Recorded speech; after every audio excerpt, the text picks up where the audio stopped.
ככה נראה גן עדן. גן עדן. ככה נראה מוזיאון הרכב הכי יוקרתי, לא יודע אם הכי גדול, אבל הכי יוקרתי, הכי מגוון, הכי מדהים שנמצא בגרמניה, ואנחנו יש לנו את הכבוד להביא לכם את התמונות האלה. בואו, ספר לנו קצת על המוזיאון הזה. מוזיאון של 250 דגמים, שאנחנו עדיין לא רואים, אנחנו נראה את זה בהמשך. אוסף של פרארי עם 24 מכוניות של פרארי. יש להם נדירות ומיוחדות. חלקם פורמולה 1, אתה יכול לראות תלויות שם על הקיר. כן. מכוניות של שום אחר ורוזמן. כל מה שאתם רואים, הדברים הקטנים, זה לא צעצועים. לא, לא, זה מכוניות. אלה מכוניות אמיתיות. נכון. איך נקרא המקום בו הזה? לא אוטומוביל. קולקשן. קולקשן.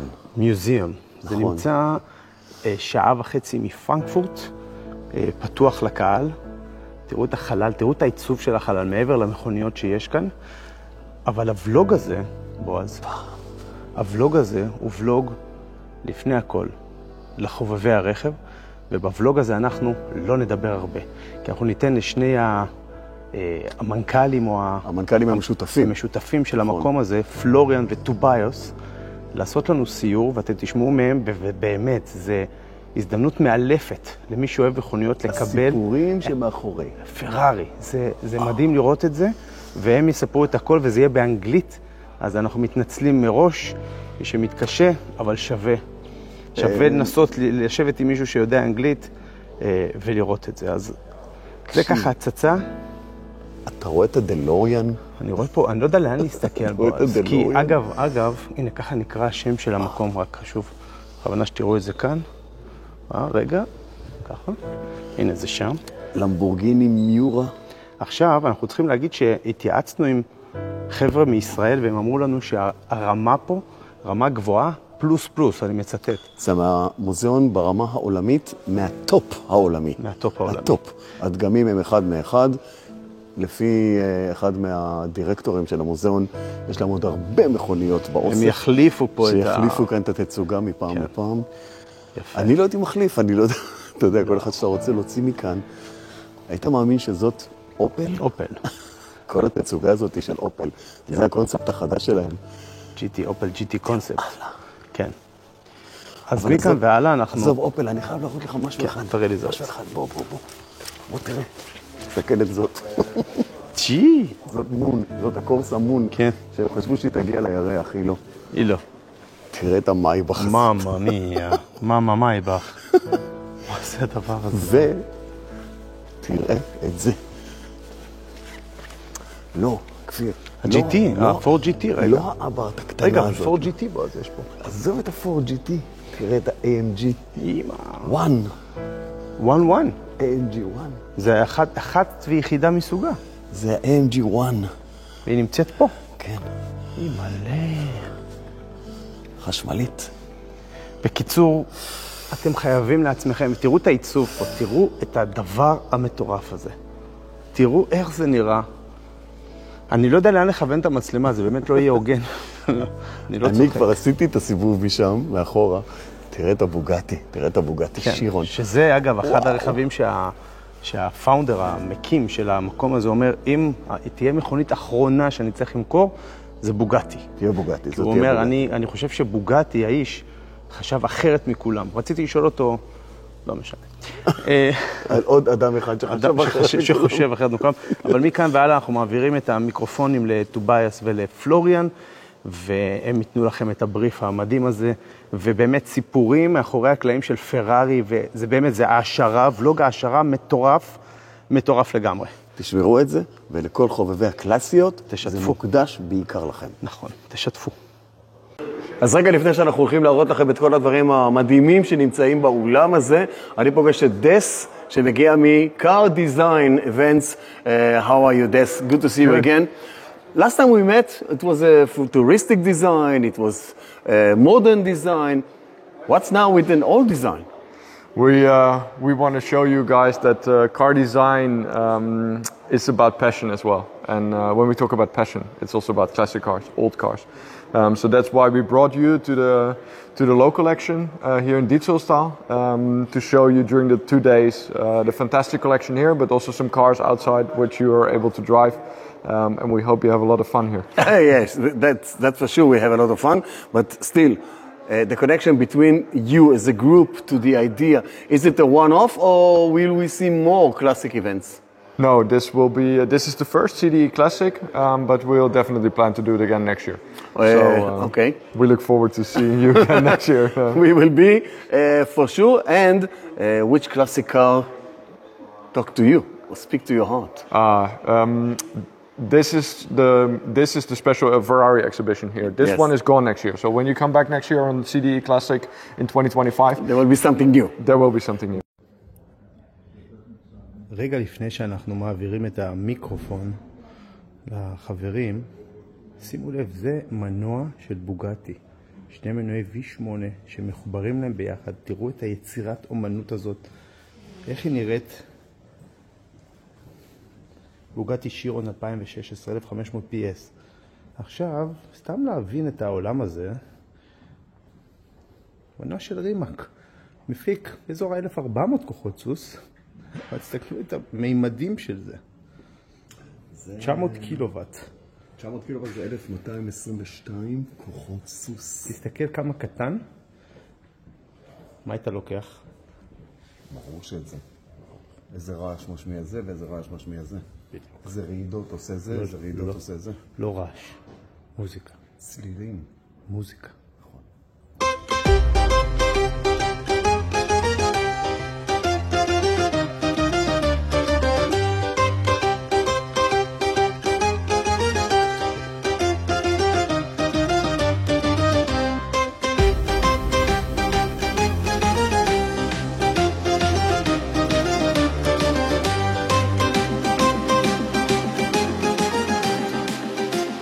So welcome in our special exhibition, which is this year Ferrari.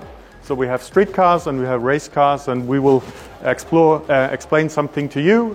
Florian and I will just like bounce back and forth. And I will start with the so-called Big Five.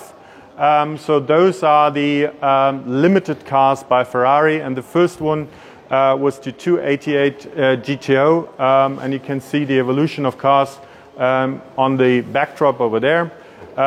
As you already mentioned and know, we have very special cars, and this is also a very special car with a special history. So this car was owned, so the first owner was Albert Uderzo.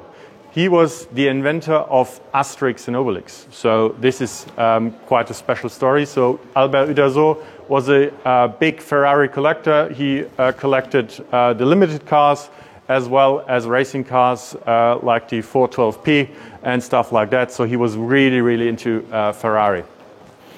So then follow me a little bit further.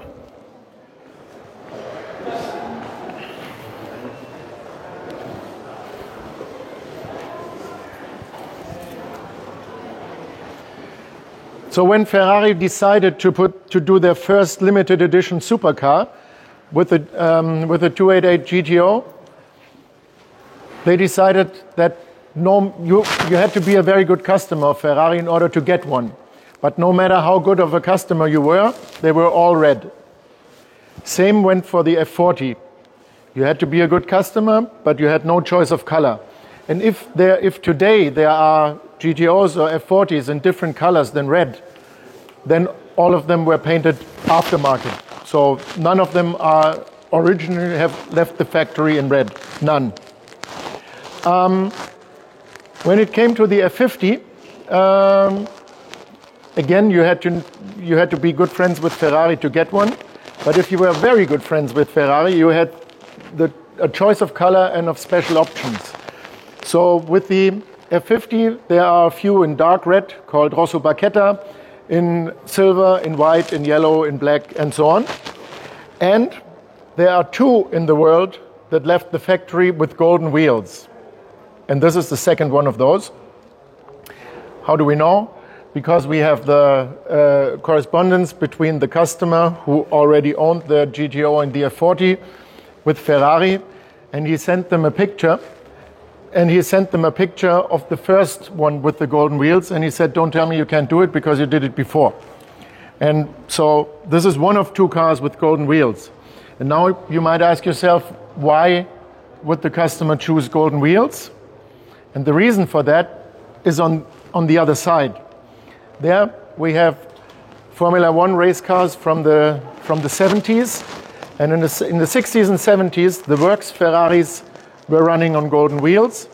And Tobias is going to tell you a little bit more about these two cars. Yes, we have the two versions. So the early 70s over there. So this is the 312 B2, driven by Andretti, X and Regazzoni. And this car is in completely original condition. And this is something which is very special because all the cars were used for historic racing and stuff like that. But this car was kept after the season with a businessman, and he kept the car until 2012, and then he sold it to us. So this is the only original B2 in existence, which is very, very rare. And to my left, we have a B3 then. So the later evolution one, so the first car with a monocoque from Ferrari. This has a steel frame. This has then a monocoque, an aluminium monocoque. And this is the first car Niki Lauda drove at Ferrari. So he wasn't a champion in this car. He became champion, obviously, in 75. So this was his car he used in 74. And then follow me over to the Mercedes star. You might wonder why we have a Mercedes sign here in the Ferrari exhibition, and I will tell you in a minute. On the way, please take a look at the Enzo and the LaFerrari, the last two of the limited edition Ferrari supercars. Number 6 will be out later this year. One thing about the LaFerrari, we heard about the body makers like the Pininfarina and Fantuzzi and whatever. This was the first in-house designed supersports car by Ferrari. All the others were designed by Pininfarina, except the LaFerrari. So this was the first complete in-house design. So now, please take a look at these two cars. Back in the late 40s, in the 50s, and in the 60s, it was not only Formula One and endurance racing where Ferrari was competing in, but also in the street races that were very popular back then. So the Mille Miglia, the Targa Florio, and the Carrera Panamericana. And those two cars here took part in the Mille Miglia in 1952. And this car with the number 611 is the winner of the Mille Miglia in 1952. But that's not where the story ends, because this car is the very first Ferrari 250 built. Everybody of you has heard about the GTO. They're between 50 and 80 million if you want one. There are 3 on the market at the moment. And there are 33 of them. Of this one, there's only one. And even in the Ferrari Museum, they have a car that looks a bit like it with the 611 painted on it, so they can tell the same story. And the story spans over the year 1952. Ferrari had strong opposition in Mercedes, who for the first time raced the 300 SL Gullwings. And they spent 4 weeks in Italy going Rome-Brescia with Kling and Caracciola and Fangio and so on to achieve the best result in the Mille Miglia. This car was barely tested before the Mille Miglia. As I said, it was the first 250, and it was supposed to be raced by Villoresi, Ferrari works driver who also raced in Formula One at that time. But Villoresi got hurt before the race, in another race. And so Giovanni Bracco was the man to drive this car. And he was, today you would say, a gentleman driver, so he was not a Formula One driver and not the top notch. Plus, he was a chain smoker. The story goes that his co-pilot had to light more than 120 cigarettes during the 1,000 miles. So, a brand new car, arguably not the best driver, and very strong opposition. but still, Rocco and Rolfo managed to win the Mille Miglia in 1952 with this car, with a lead of around about 4 minutes in front of Kling with the 300 SL. But that's not where the story ends. Then the car went to Le Mans, to the 24-hour race. Villoresi was back behind the wheel together with Alberto Ascari, Formula One champion. And with this car, Alberto Ascari did the fastest lap at the 24-hour race. Unfortunately, then they had a mechanical issue and a DNF, so a lot of what if. In the end, Mercedes took the victory in the 1952 Le Mans race. The story went on, because then in 1952, they took the car to the Carrera Panamericana in Mexico, again with Bracco and Rolfo behind the wheel.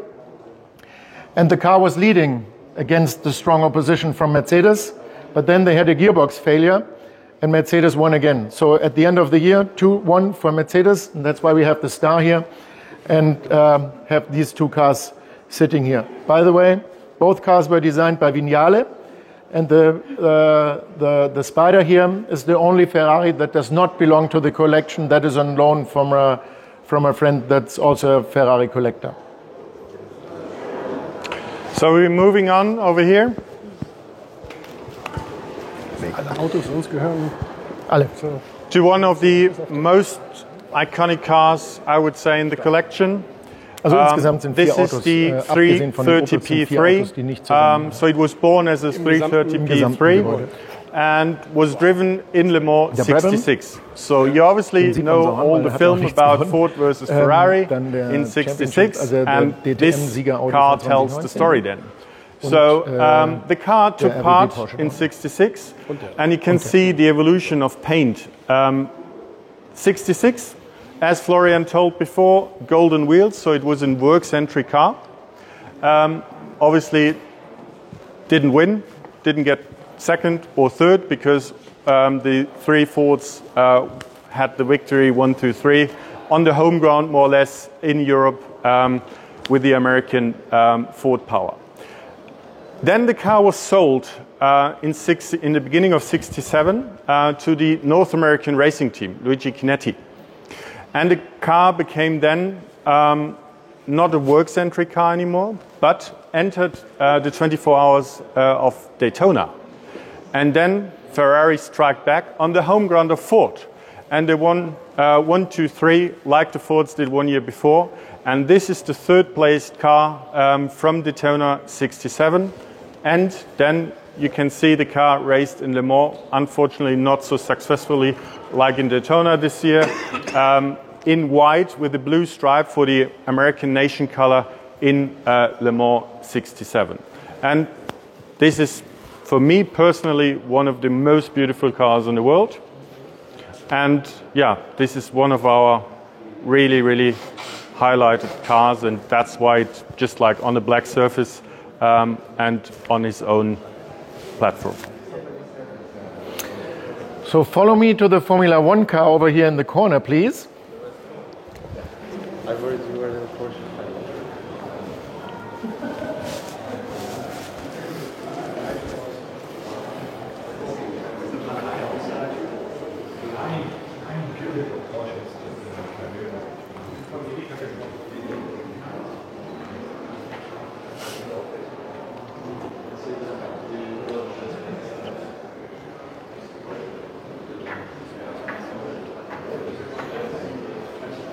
I can understand your admiration. You have enough time to take pictures later on.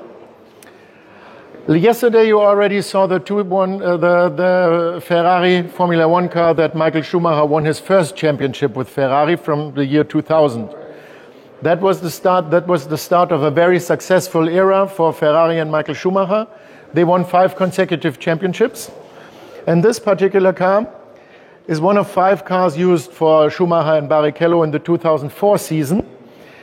And with this car, Schumacher drove 11 races, and in those 11 races he had 8 victories, which makes this particular chassis the most successful race car in Ferrari history. And it's here in Eversbach and not in Maranello or anywhere else. So we're very happy and proud. And as I already said for the Formula One cars yesterday and for all our race cars, it's complete with engine, gearbox, and in theory could be brought back on a racetrack. So from the most successful Ferrari Formula One chassis we have, we're going to the last Ferrari Formula One champion.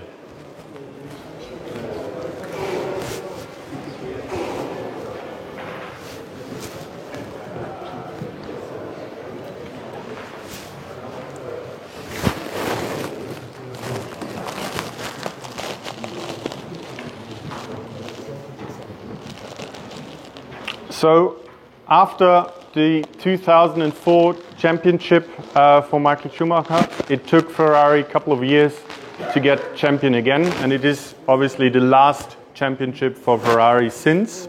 This is the 2007 World Championship car from Kimi Räikkönen, and this is the actual car he won the championship in, because at the last race there were 3 drivers capable of being world champion in this year. So it was Hamilton, Alonso and Räikkönen, and whoever would win the last race is the champion of the year 2007.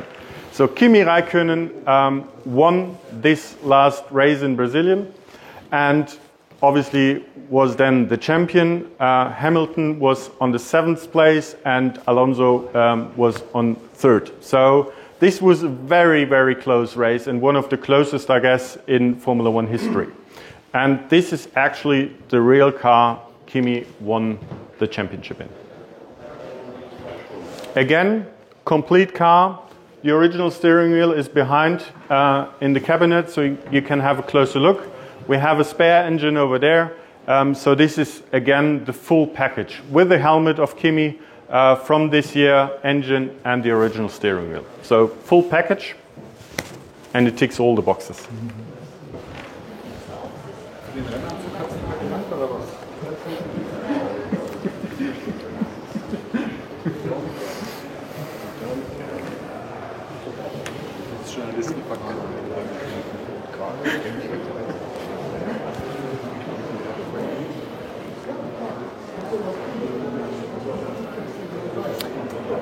So over here we have 3 one-off cars based on the Ferrari 250, all designed by Pininfarina, and to make them easier to recognize, they're all not painted red. And they all have a very special story. This car is a 250 Mille Miglia, and it was built in 1953 to compete in the Mille Miglia, of course, hence the name. But then Ferrari got a visitor and things went a little different as planned. The steel magnate Heini von Thyssen had a girlfriend, and she was a model, or today you would say a society girl. Her name was Nina Dyer, and he loved her very much. And it seems like she might have been a little demanding. So he gifted her an island and a Black Panther, and then she asked for a Ferrari. So Heini went to Enzo and said, Enzo, I need a Ferrari for Nina. And Enzo said, well, no problem. Which one do you want? I'll build one for you, come back in half a year. And he said, no, I need it now. And Enzo said, no, we don't have any cars to sell. And he said, what about this one? Oh, it's a race car, and we want to compete in the Mille Miglia to win again in 1953. So they negotiated for a while, and in the end, this car was never used as a race car and did not compete in the Mille Miglia. Instead, Heini von Thyssen had a race car, so he had achieved what he needed. He had a Ferrari for Nina, but it was a race car, and of course he couldn't give her a race car. So what did he do? He took it to Paris, and the story goes that she had a Cartier dress, Hermes dress with a leather color, and so the car then got the Hermes leather interior and the different color on the outside to match the leather interior. But it didn't help Heini very much, because then they split up, and Nina went to marry Aga Khan. And when Nina died, the car stayed with Aga Khan and is known as the Aga Khan Ferrari nowadays. So a very special one-off, not a one-off body, but a very special story to the 250 Millimilia that never raced. And then Toby will tell you about the next 250s. Yeah. Speciale. Speciale. So next to the Nina Dyer car, we have the 250 GT Speciale. So Speciale stands for basically one-off cars. So this is a one-off body designed by Pininfarina, and this car was ordered by, nevertheless, the Prince or the King of Belgium. And then gifted to the Princess Liliane de Riti. So she was first the caretaker of the king's children and became later his wife. So, and then he gifted to his new wife the new Ferrari, one-off car. So she liked, so she was really into Ferrari, and this is what she chose at that point. And another 250 GT Speciale over here. From the front, you can't tell any difference because it looks like a normal 250 GT. But if you have a look from the side and from the back, you will notice something. And this car looks from the side and from the back more like a Super America than like an ordinary 250. So this car was designed for the 1961 London Motor Show and was on the stand there. So again, a one-off body, very special, and that's why we have the three street cars over here in different colors, because only the racing cars were painted in red for the national racing color, and the normal cars were usually painted in different colors then. And then I would like to hand over to Florian, so please turn your heads over there. Yes, we go back to red, and we go back to a few more winners. I told you about the street racing, so we showed you a winner of the Mille Miglia already, but there was also the Targa Florio street race in Sicily. And this car won the Targa Florio race with Graf Berge von Trips in 1961, and in 1962 it won the 1,000 kilometers of Nürburgring. So very successful car, and it's a bit shabby, some of you might say. We say it's completely original. So somebody over the life of the car took good care of it and did not restore it, because it's only original once. And so we're very happy to have it presented in this way. And by the way, just before the special exhibition, it was a guest at Ferrari Classice because they're restoring the sister car and took this as a reference. And then over here, we have a 275 330p, another winner. This car won the 1,000 kilometers of Nürburgring in 1964. And in 1964, it also competed at the 24 Hours of Le Mans. But it had a sister car, or it actually had two sister cars, and one of the sister cars won. This one did not, but still very successful and very significant in the history of Ferrari. Yeah. And one more race car, and the last street race will be explained by Tobias. So, the last street race car we have over here. So we talked about Targa Florio, we talked about the Mille Miglia, and we briefly talked about the Panamericana. Now we have a Panamericana car over here. So this was used in the Panamericana 1951, so 1 year before the Mille Miglia win. So this is not a 250, obviously, because we already saw the first 250 ever built. This is a 212, so 2.5 liter engine, Ferrari V12, obviously. So this came second in the Panamericana. Now you may ask, why not buying a winner if there is a Mille Miglia winner, the Targa Florio winner, and the most successful Ferrari Formula 1 car? because the car got destroyed. So Dr. Lowe has to go a step further down, and so he bought the second best car, and this is it.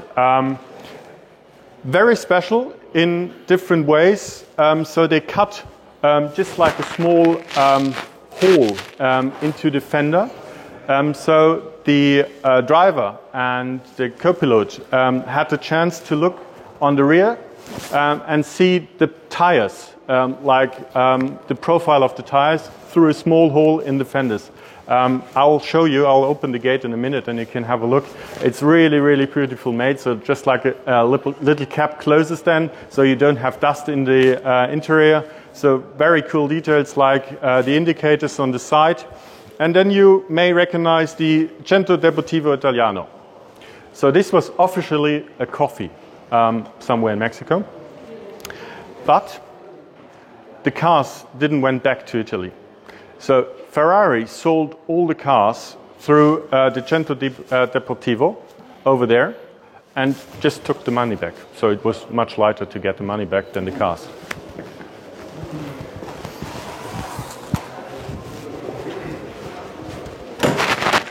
I'll open both sides so you can have a look on this side. So if you have a look over here, you can see the small hole.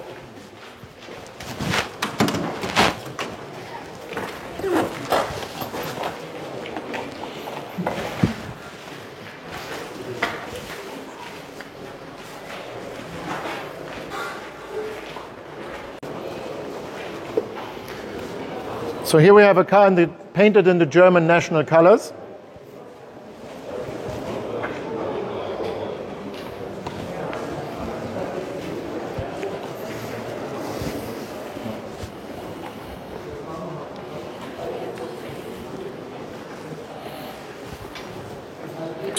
So this is a Ferrari 250 short wheelbase Competizione with an alloy body. And you probably, some of you might have noticed that we, on the banked corner in the main exhibition, we have another 250 short wheelbase Competizione, a red one. This is the second one, and this is a very special car because for the 1960 GT season, this car was sold to and raced by the German racer Manfred Seidel. And Seidel was a very talented racer and raced Ferrari, but also he was a pretty controversial person, which in the end cost him his chance to drive in Formula One because he couldn't keep his mouth shut and they took his license. So it's a very sad story actually, because Seidel then went from a Ferrari driver to living and ending up under a bridge in Munich. So we want to honor his legacy and have his car. After him racing this car, it was sold to an Austrian actor who painted it white and also raced the car in the GT series. So very interesting ownership here, but for the museum it was brought back to its original color combination in black with the German flag on it. And as you can see, it's also our poster child and on the cover of our book that we made for the special exhibition. And we have three more cars actually. One is right behind me, the Formula 2 car. Back in the 60s and early 70s, in the wintertime, the teams and the drivers had nothing to do, in the Formula 1 drivers. So they went to Australia and so on for the Tasman series.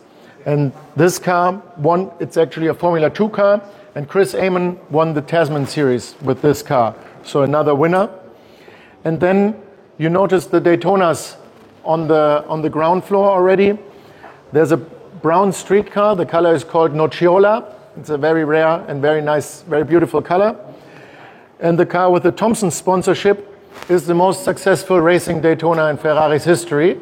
It's a Series 3 Competizione, and it won its class, the GT class, in Le Mans in 1973 and finished 6th overall. And it's not only one of the most successful Daytona in Ferrari history, but it's also mostly unrestored as it left the racetrack back then. תודו בעצמכם, לא ראיתם בחיים דבר כזה, מקום מדהים כזה, היסטוריה כזאת, אוסף כל כך גדול של מכוניות מנצחות, ווינינג קארס בבניין אחד, פרארי כמובן, ועוד הרבה דברים קלאסיים עם בוגטי ומרצדס ומייבך ומה בעצם לא. מהקרקעות הקטנות ועד המכוניות האלה. אני רוצה לסיים את הסיפור הזה כאן עכשיו עם שני המנחים שהיו לנו, שני המנכ"לים המשותפים עם פלורן וטובייס. Tobias, we start with you. First of all, it was a great tour, emotional. The eyes goes out, the heart goes out, everything goes out. Please tell us how you made it. I mean, to get so many winning cars under one roof. Yeah, so Dr. Lowe started obviously a couple of years ago before we opened the museum. So basically, it was a private collection for over 35 years, and he got like many contacts through the time with dealers and other collectors. So he selected just the cars he liked, and he just took care to buy cars with a great history, like great drivers or an important victory somewhere else. And so this was his main focus, to collect cars. Not like only the design, but also the stories behind the car. Speaking about stories, Florian, to you, you're a man of stories, and the stories are so emotional. Which one of them getting to your heart as close as possible? Which story do you like? Oh, that's again very hard to pick, and I think to have the most successful racing Ferrari in Ferrari's history here in the museum, the 2004 Michael Schumacher car, that's very special. But the one that goes closest to my heart is the 250S, that little car that looks so small and timid, and without that Ferrari might not exist as it is today, or might not be what it is today. And being Mille Miglia winner, doing the fastest lap at the 24 Hours of Le Mans, that's very special, and to have that one off. So this car really grew on me, and that's my favorite, and the story is my favorite. This building is live on the past, but we not say goodbye without thinking about the future. Other cars coming in, new ideas. Tobias? Yes, we have obviously new ideas, and we are now standing in a special exhibition which will change every year. So we started last year when we opened the museum with a great special exhibition which was called 100 Years of Le Mans. So obviously a lot of Le Mans cars, Le Mans winners, class winners as well. This year is Ferrari, so we will have this till end of the year, probably a bit longer, because it's a high demand to see the Ferrari special exhibition, and we will obviously have something new next year then. And we have some cars in our storage places. We will show them in the future, so it's worthwhile to come and see more than once, because we have so many cars to show. And yeah, I've noticed the wink in your eye. I've noticed that, yes. Last one for you, Florian. If I have a special car, a collectible one, rare, unique, one from one, and I keep it in my home, what should I do to make contact with you in order to show it or to do something? Well, if you have a special car of which you think it fits into the museum, give us a call, send us an email, and we discuss. We would not necessarily have to buy the car, but of course we are also interested in having cars on loan. Do you restore it here? Or? No, we don't restore ourselves. But very rarely. Most of the cars that you see we bought in the condition they are in. Only a very few we had restored, but then we give it to specialists. We don't do it ourselves. Again, thank you very much for this emotional tour, and I'm sure many guys from our country will come to visit you as well with all the emotion and all the happiness. Thank you very much. Glück wünsche. Thank you for coming. Thank you for coming, and hope to see you soon. Soon? Be careful with what you wish. No, we're honest. So be careful with what you wish. Thank you very much. זה היה מדהים, חברים. זה היה מדהים.